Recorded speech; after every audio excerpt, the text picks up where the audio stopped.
Pemirsa, pasca rusaknya pipa besi pembatas jembatan Yehnu di Tabanan sebagai dampak insiden mobil pembawa gas masuk jurang, hingga kini belum ada upaya perbaikan dan terkesan dibiarkan pemerintah.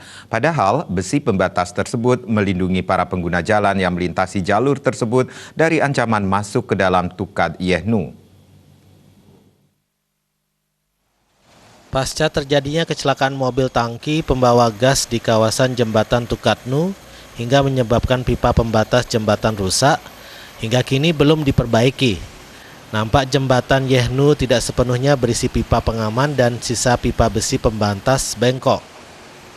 Kondisi ini tentunya sangat membahayakan bagi para pengguna jalan di kawasan tersebut saat terjadinya laka lantas. Kondisi jalan menurun dan tikungan cukup tajam membuat sejumlah truk maupun bus seringkali mengalami kecelakaan lalu lintas. Pipa besi yang dipasang di atas jembatan menjadi penyangga atau penghalang mobil masuk ke sungai yang curam di bawahnya saat mengalami kecelakaan. Belum diperbaikinya pembatas jalan ini tentunya menjadi sebuah pertanyaan bagi pemerintah pusat melalui Balai Besar Pelaksanaan Jalan Nasional yang ada di Bali. Hal ini membuat kesan terjadinya pembiaran dengan mengenyampingkan keselamatan pengguna jalan. Wakil Bupati Tabanan Komang Gede Sanjaya mengatakan sudah beberapa kali pihaknya berkoordinasi dengan pihak terkait agar secepat mungkin memperbaikinya dan membuat estetika yang lebih kuat. Karena bagaimanapun juga daerah ini seringkali terjadi laka lantas hingga menimbulkan korban jiwa.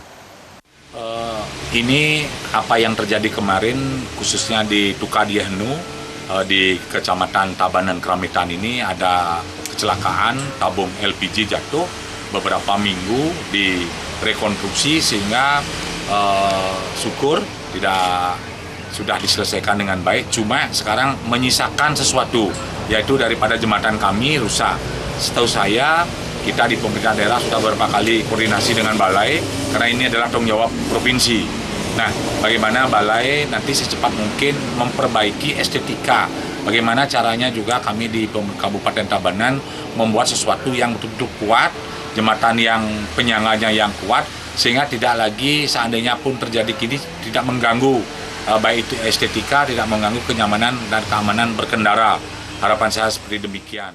Menurut pantauan di lapangan, selain pipa pembatas yang berada di atas jembatan rusak, jalan yang curam dan banyak lubang mengharuskan para pengguna jalan harus hati-hati melewati jalan yang sering disebut jalur tengkorak. Trimaja, Bali TV.